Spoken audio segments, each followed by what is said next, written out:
नमस्कार। हमारा देश और पूरा विश्व आज कोविड-19 की चुनौती का सामना कर रहा है। कोविड-19 अभी खत्म नहीं हुआ है। ऐसे में हमारा फर्ज है कि हम सतर्क रहें। इसलिए जब तक दवाई नहीं तब तक कोई ढिलाई नहीं।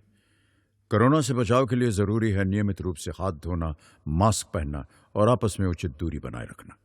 याद रखिए, 2 गज दूरी मास्क है जरूरी। खांसी, बुखार या सांस लेने में कठिनाई होने पर हेल्पलाइन नंबर 1075 पर संपर्क करें। नमस्कार विद्यार्थियों, आपका आज की इस कक्षा में स्वागत है। मैं श्रीमती सपना जैन, उच्च माध्यमिक शिक्षक, शासकीय Chandrashekhar Azad higher secondary school रातिवर से आज हम आपको कक्षा 11वीं का विषय व्यवसाय अध्ययन में इकाई सेकंड और अध्याय 4 जिसका नाम है व्यावसायिक संगठन के स्वरूप, इसके बारे में हम आपको पढ़ाएंगे और अध्ययन कराएंगे। इसमें हम सबसे पहला टॉपिक लेते हैं एकाकी व्यापार। आज का हमारा टॉपिक है एकाकी व्यापार। तो सबसे पहले हम यह जानेंगे कि एकाकी व्यापार होता क्या है। तो एकल व्यापार व्यावसायिक संगठन का जो है वह सबसे प्राचीन तथा सर्वाधिक प्रचलित रूप है। इसे एकल व्यापारी, व्यक्तिगत उद्यमी आदि नामों से भी पुकारा जाता है। एकल स्वामित्व चूंकि क्या होता है कि व्यवसायिक संगठन का वह स्वरूप होता है जिसमें व्यापार का जो स्वामी होता है, मतलब व्यापार का जो स्वामित्व होता है वो एक ही व्यक्ति के पास होता है। जिन व्यवसायों में व्यक्तिगत सेवाओं की आवश्यकता होती है उसमें एकल स्वामित्व अधिकांशतः हमको देखने को मिलता है। जैसे कि ब्यूटी पार्लर्स की शॉप ले लीजिए आप, बेकरी की दुकान, परचून की दुकान, ड्राई क्लीनर्स की दुकान, ये सब क्या है, एकल व्यापारी ही कहलाते हैं। अब आता है हमारा एकल स्वामित्व का अर्थ एवं परिभाषा। तो इसको हम इस तरीके से समझेंगे, एकल स्वामित्व व्यावसायिक संगठन का वह स्वरूप है जिसकी स्थापना, वित्त व्यवस्था एवं प्रबंध एक निजी उद्यमी पूर्ण स्वतंत्रता के साथ करता है। मतलब कि उसे उसकी पूर्ण स्वतंत्रता होती है।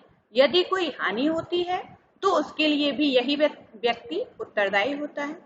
सामान्यतः एकल व्यापारी अपने व्यापार का संचालन अकेले ही करता है, परंतु यदि वह चाहे या व्यवसाय का आकार यदि उसका बढ़ता है तो वह अपने परिवार वालों की या अन्य व्यक्तियों का भी सहारा ले सकता है।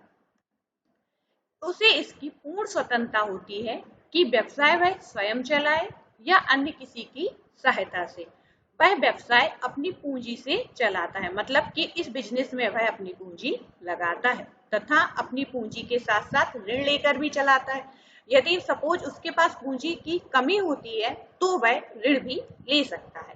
वह व्यवसाय अपने घर पर या फिर किराए पर भी दुकान लेकर चला सकता है। अब हम एक राइटर के अनुसार इसकी डेफिनेशन समझेंगे एस.आर. डावर के शब्दों में। तो एकल व्यापारी वह व्यक्ति होता है जो अपना व्यवसाय स्वयं, मतलब कि बिना किसी साझेदार की सहायता से चलाता है। वह अपनी पूंजी स्वयं लगाता है तथा अपने संपूर्ण श्रम का उपयोग करता है। वह स्वयं अन्य व्यक्तियों की सहायता लेता है जिनके बदले में वह उन्हें वेतन देता है। अब हमारी आती है एकल स्वामित्व की विशेषताएं। एकल स्वामित्व की विशेषताएं जो होती है वो निम्न है। सबसे पहले हमारा आता है एकाकी स्वामित्व। दूसरे नंबर पे हमारा आता है आसान गठन एवं समापन।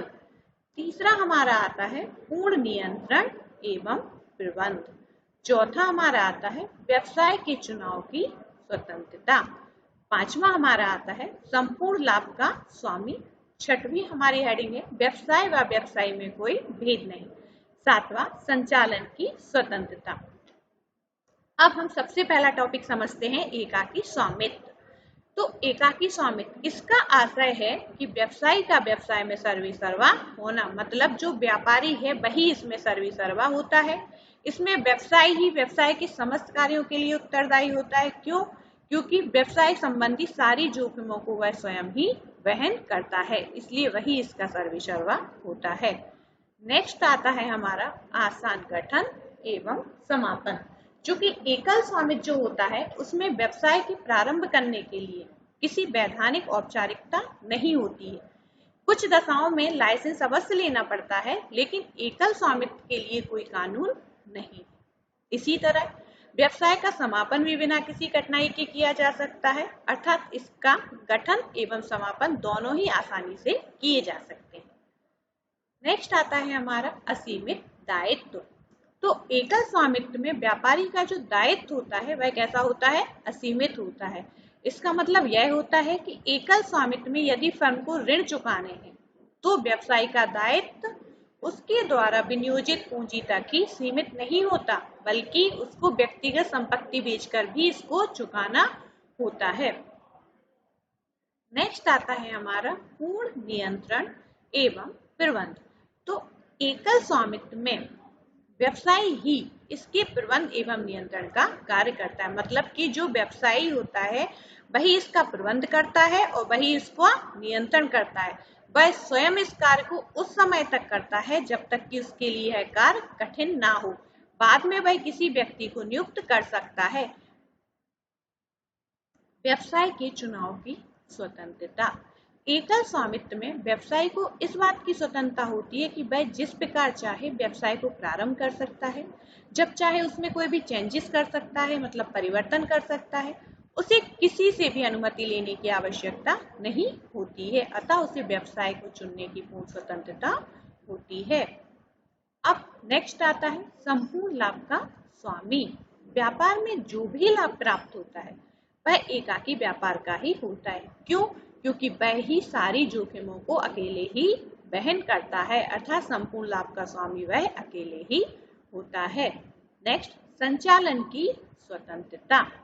तो इसमें एकाकी व्यापार में सरकारी नियम न्यूनतम होते हैं, अतः एकाकी व्यापार को संचालन में पूर्ण स्वतंत्रता होती है। वह अपने अकॉर्डिंग अपने बिजनेस को चला सकता है। अब हमारी आती है एकल स्वामित्व की हानियां तथा दोष।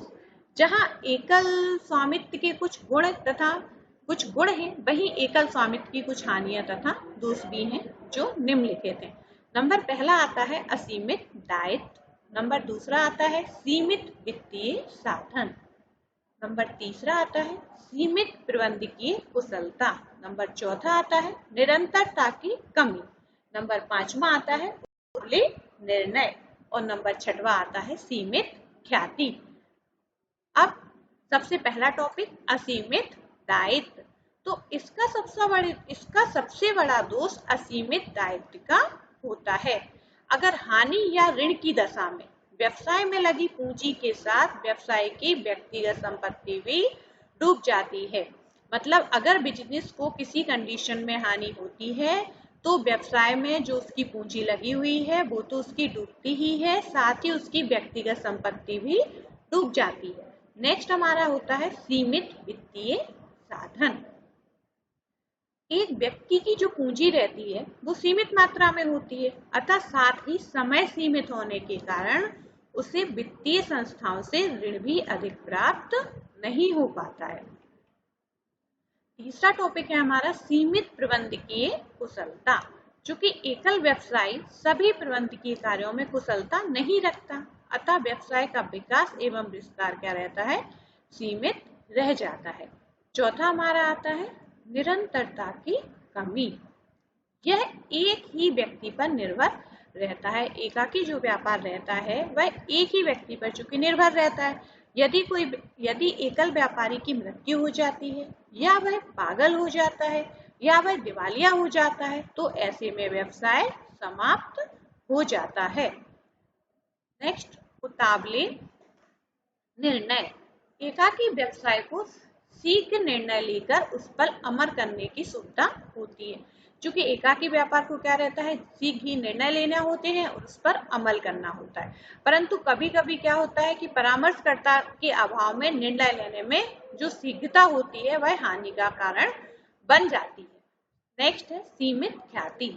एकाकी व्यापार का जो संपर्क होता है बहुत ही सीमित होता है, अतः उसकी जो गुडविल होती है वह भी सीमित होती है, अतः व्यवसाय की आवश्यकता के अनुसार उसे ऋण प्राप्त नहीं हो पाता है। अब आता है एकल स्वामित्व का भविष्य। स्वाभाविक है एकल स्वामित्व जो हमारा है वह व्यावसायिक संगठन का प्राचीन और सर्वाधिक प्रचलित स्वरूप है। जो व्यवसाय छोटे होते हैं, जिनमें कम पूंजी और योग्यता की आवश्यकता होती है, जहां दायित्व कम है वहां एकाकी व्यवसाय आधुनिक समय में भी महत्वपूर्ण बना हुआ है। एकाकी व्यवसाय की अनेक सीमाएं होने के बावजूद भी भारत जैसे देश में यह व्यावसायिक संगठन का लोकप्रिय स्वरूप है और निकट भविष्य में भी इसकी लोकप्रियता कम होने की कोई संभावना नहीं है। अब हमारा एकल व्यवसाय के बाद हम आपको दूसरा टॉपिक जो लेने जा रहे हैं वह है हमारा साझेदारी। तो सबसे पहले हम साझेदारी का अर्थ एवं परिभाषा को समझेंगे। तो साझेदारी होती क्या है? साझेदारी व्यवसाय के अंतर्गत दो या अधिक व्यक्ति एक वैधानिक व्यवसाय को चलाने तथा उनके लाभ में हिस्सा बांटने का समझौता करते हैं।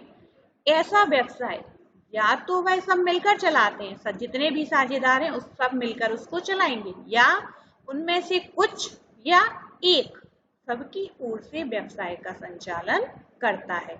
जो लोग ऐसा व्यवसाय चलाने का समझौता करते हैं उन्हें साझेदार कहते हैं। एच.एल. हेने के अनुसार साझेदारी उन व्यक्तियों के मध्य एक संबंध है जिन्होंने निजी लाभ के उद्देश्य से एक व्यवसाय को मिलकर चलाने का अनुबंध किया है। अब हम पढ़ते हैं साझेदारी की विशेषताएं। तो साझेदारी की जो विशेषताएं हैं वो निम्नलिखित हैं। सबसे पहला सदस्यों की संख्या, नंबर दूसरा समझौता, नंबर तीसरा व्यवसाय, नंबर चौथा लाभ का उद्देश्य, नंबर पांचवा व्यवसाय का संचालन सामान्य लाभ हेतु, और लास्ट प्रधान एवं अभिकर्ता। सबसे पहला टॉपिक आता है सदस्यों की संख्या। तो साझेदारी के लिए कम से कम 2 व्यक्तियों का होना आवश्यक है। सामान्य व्यवसाय की साझेदारी में सदस्यों की अधिकतम संख्या 50 हो सकती है। कम से कम 2 और अधिक से अधिक 50 हो सकती है। दूसरा समझौता, साझेदारी का जो जन्म होता है वह 2 या 2 से अधिक सदस्यों में आपसी अनुबंध से होता है। जो व्यक्ति साझेदारी फर्म चलाना चाहते हैं उनमें परस्पर समझौता होना आवश्यक है। समझौता जो होता है वह लिखित भी हो सकता है और मौखिक भी हो सकता है। जनरली लिखित समझौता जो होता है वो व्यवसाय में ज्यादा अच्छा माना जाता है। नेक्स्ट आता है व्यवसाय। साझेदारी के लिए व्यवसाय का होना आवश्यक है। जहां 2 या 2 से अधिक व्यक्ति व्यवसाय के अतिरिक्त किसी कार्य को करने का अनुबंध करते हैं तो वह साझेदारी नहीं मानी जाएगी। मतलब यदि व्यक्ति व्यवसाय के अतिरिक्त किसी और कार्य को करने का अनुबंध करता है, मतलब वह बिजनेस नहीं करे और किसी कार्य का अनुबंध करे, तो वह साझेदारी नहीं मानी जाएगी। नेक्स्ट लाभ का उद्देश्य। साझेदारी व्यवसाय के समझौते का उद्देश्य लाभ कमाना तथा साझेदारों के मध्य विभाजित करना होता है। व्यवसाय का संचालन सामान्य लाभ हेतु।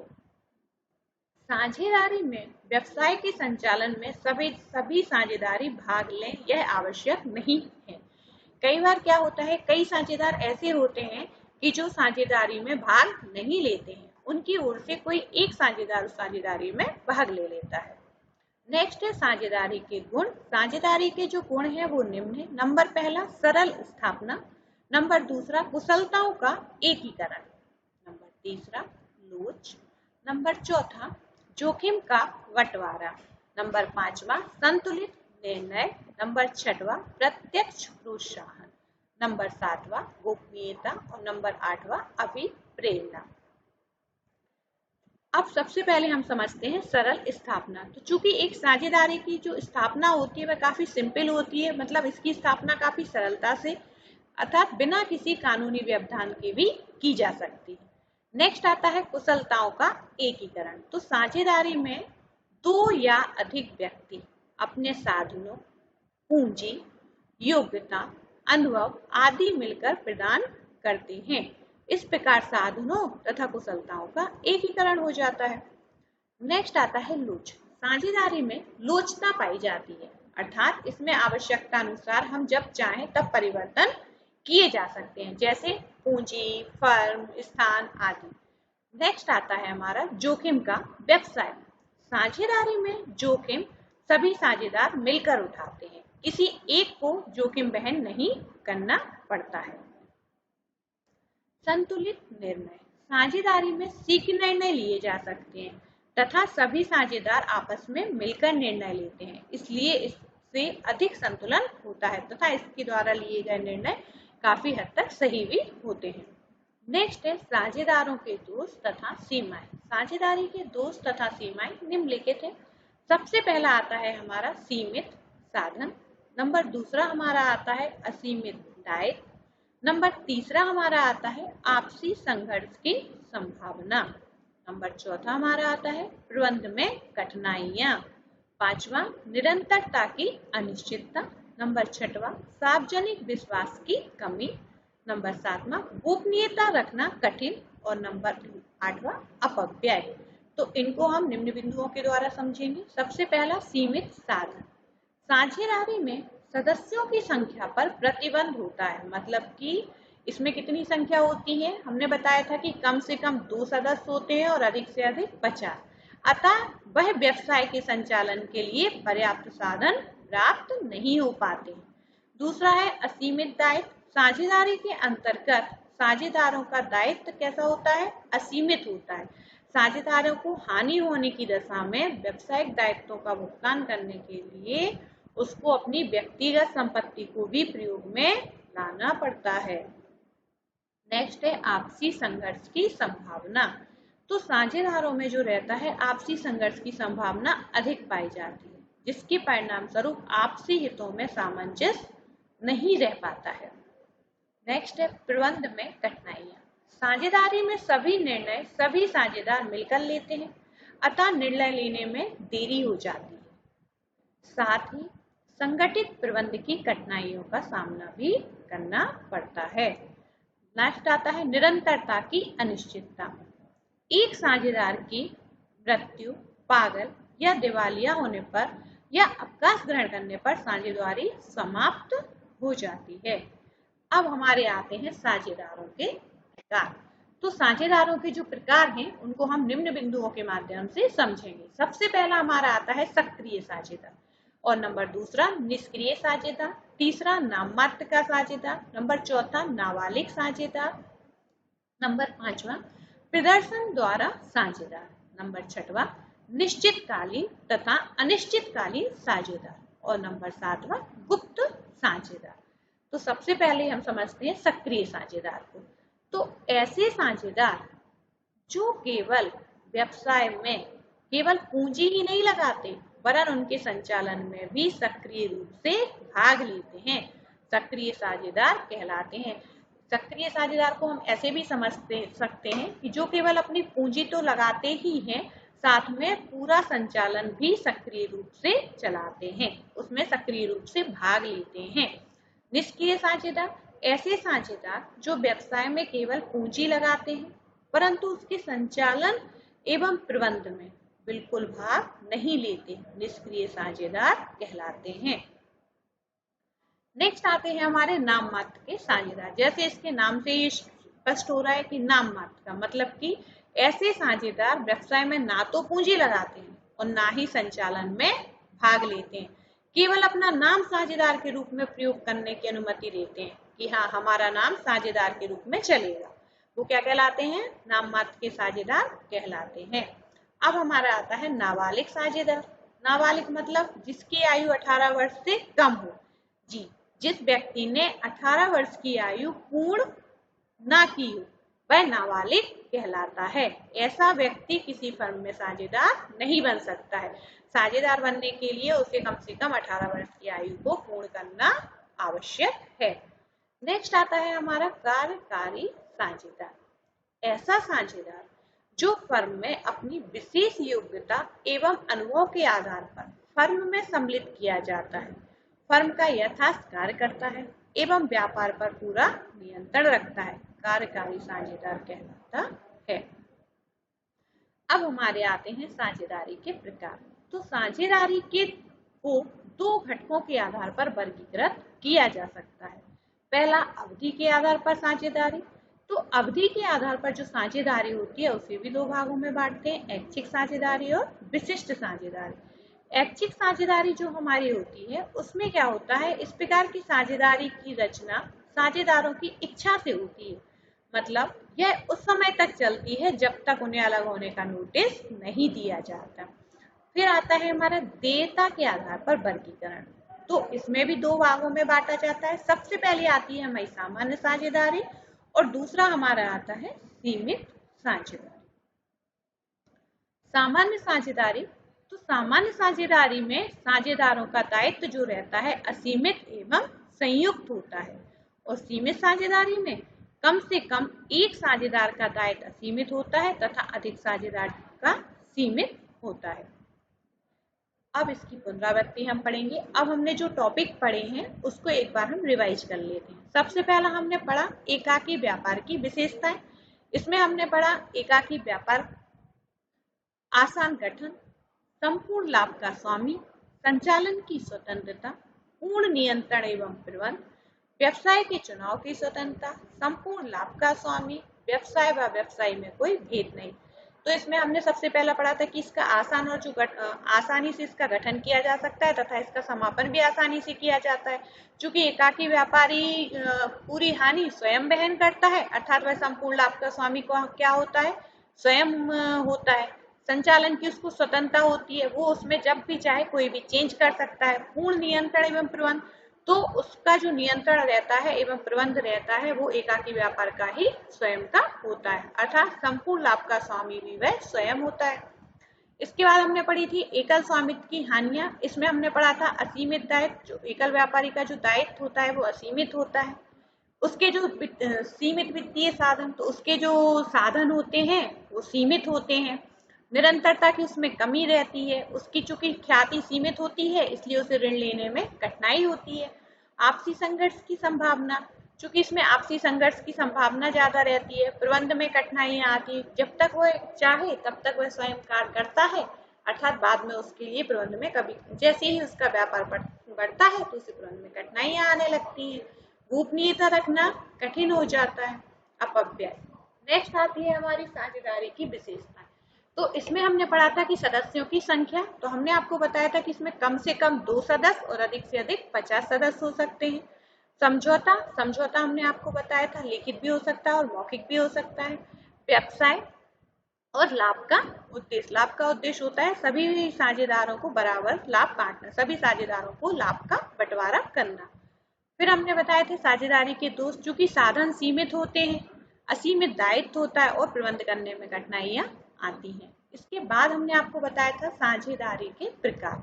तो साझेदारी के 2 प्रकार बताए थे हमने, सक्रिय साझेदार और निष्क्रिय साझेदार। सक्रिय साझेदार में आपने पढ़ा था कि जो सक्रिय साझेदार वह कहलाता है जो अपनी पूंजी भी लाता है और व्यापार का संचालन भी करता है ना। इसी तरह निष्क्रिय साझेदार। इसके बाद अब आता है हमारा गृह कार्य। इसमें आपको लिखना है एकाकी व्यवसाय क्या है, उसकी विशेषताएं क्या है, उनको समझाइए। सेकंड क्वेश्चन हमारा है एकल स्वामित्व की हानियों को समझाइए।